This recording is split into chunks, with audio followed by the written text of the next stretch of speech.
So what's up amigo, no? For today's video, nandito tayo sa downtown area. Dito tayo sa Fahrenheit.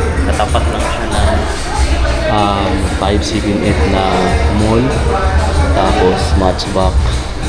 Justice Romualdez Street na yun nandito. Pamputang Gaisano sa SM Senior.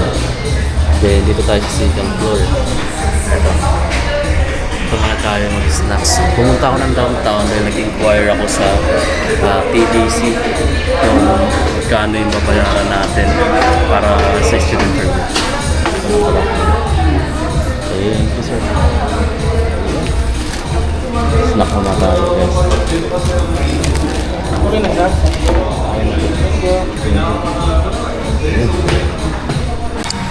Sa mga matagal na nandito sa Tacloban, no, na hindi na nakaka-uwi.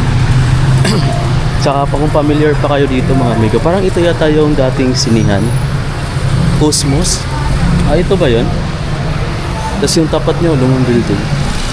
Naalala ko pa dati pala, itong area na to. Dito kami nag-practice ng taekwondo or karate dito. Ayan. Tapos yung mga instructor namin galing Cebu, dito yung tapos mga lumang building tapos Cosmos pala dito yung sinihan dati. Yung dati pa yun mga amigo na, ngayon kasi wala na, puro na mga tindahan. Ano yung dagat ako Burton for class. tapos may bagong coffee shop na dito tayo sa kanto ng Salazar saka sa Moya Street. Tapos sa corner mayroon siyang mga inasal, guys. Papuntang Seymour SM kung kaya tayo.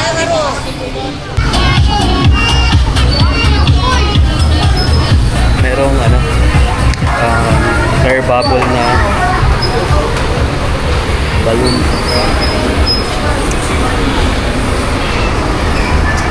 So mga nag-aayos na sapatos dito. Ito yung pinakalumang design.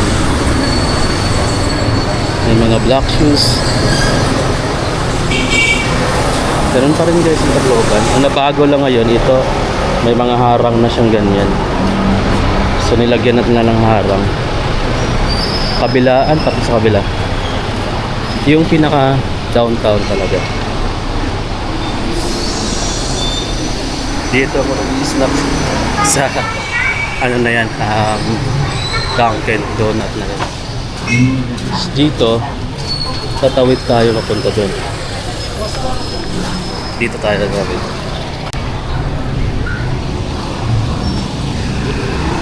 Okay guys, so nakatawid na tayo ng kalsada.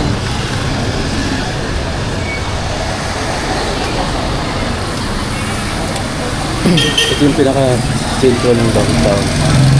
Itong lugar na to. Grabe, may Matchbox din dito. Justice Romualdez Street, mga amigo. May Matchbox, mga nagbibinta siya ng helmet. Tapos tawid dito. SM, balik-balik na tayo ng SM. Yun lang naman talaga yung pinaka mall nila dito. SM, tapos Gaisano yung tapat. Ganda ng view dito kahapon, no? Guys, yung gilid na ng dagat. Tapos ayan, Gaisano capital. So, nag-graduate ako ng college pala. Dito ko unang magtrabaho, pauna na ako. Magaling lang, no? Okay, so nandito tayo ngayon sa Miniso dito sa may SM Seymour sa downtown.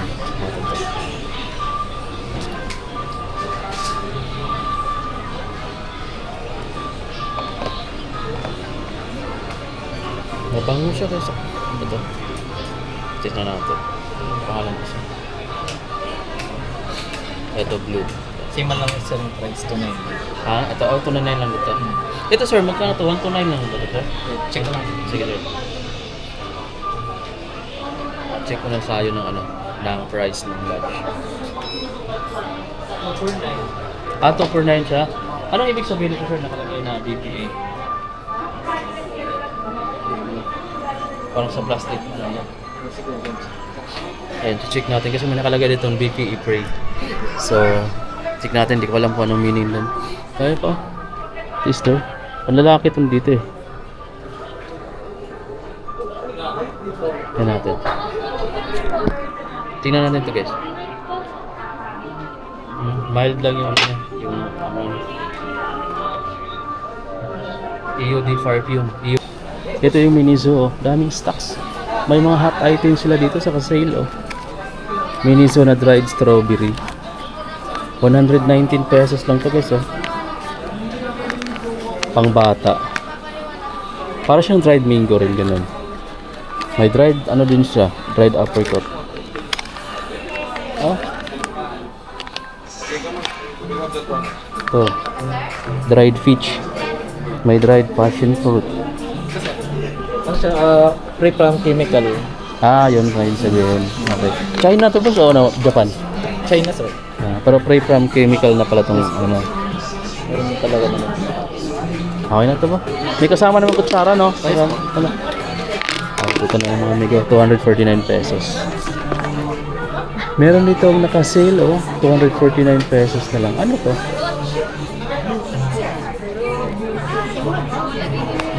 Yes. Karan. 249 pesos. Portable pan. Ito, maliit lang siya, guys. Oh. Paano ba siya paanda rin? Hindi mo alam kung paano paanda rin siya. Ay, ito sa likod. Malakas na siya, oh. 279 pesos ng ganito. Ayan ang price niya.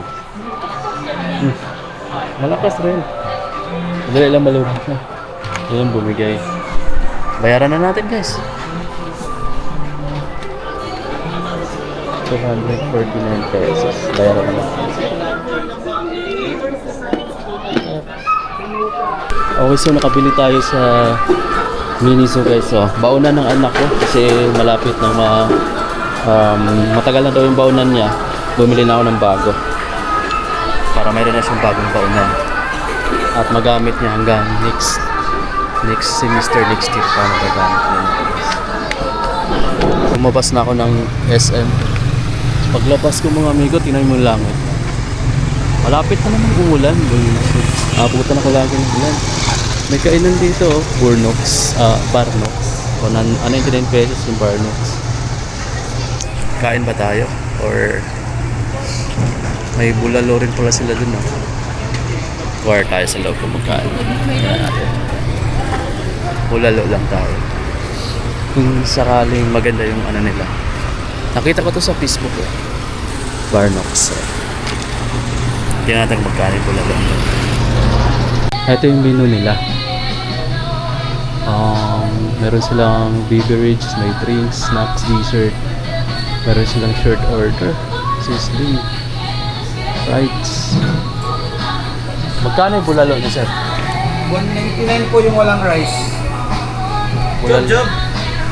199 yung bulalo. Okay. Kano, pang ilang tao yung serving niya?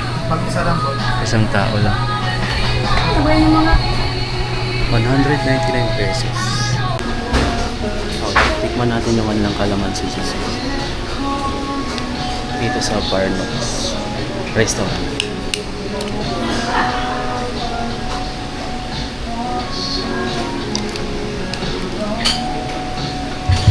Ayan. So, andun yung lasa ng kalamansi. Tapos mayroon yung matamis-tamis na mga sinusundan. May halo na siyang honey. Kaya okay guys. Ano last bite? Bet natin. Last bite na rin.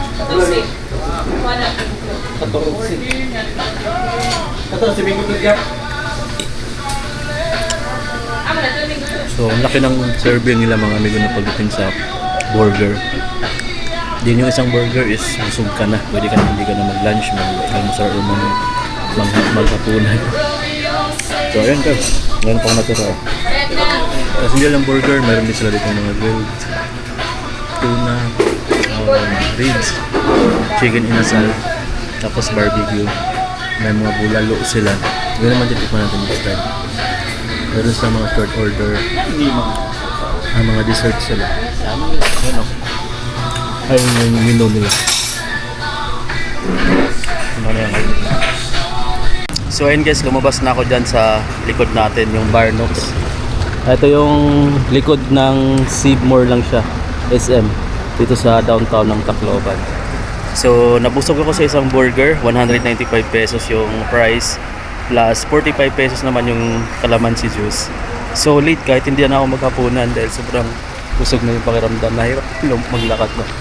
So kung gusto nyo mag-snacks, meron din sila dito palang mga only rice. May bulalo sila, tsaka iba pa. So check nyo na lang dito. Air condition yung area, kaya di ka papawisan habang kumakain. Check na. Okay, so guys, pauwi na ako. Mas kita, see you na lang sa mga next upload natin. Punong-puno na yung bag natin. Tingnan mo naman. Puro gulay.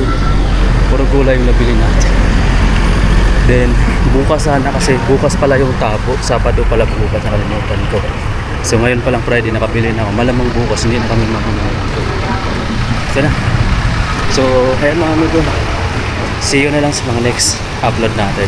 Bye-bye.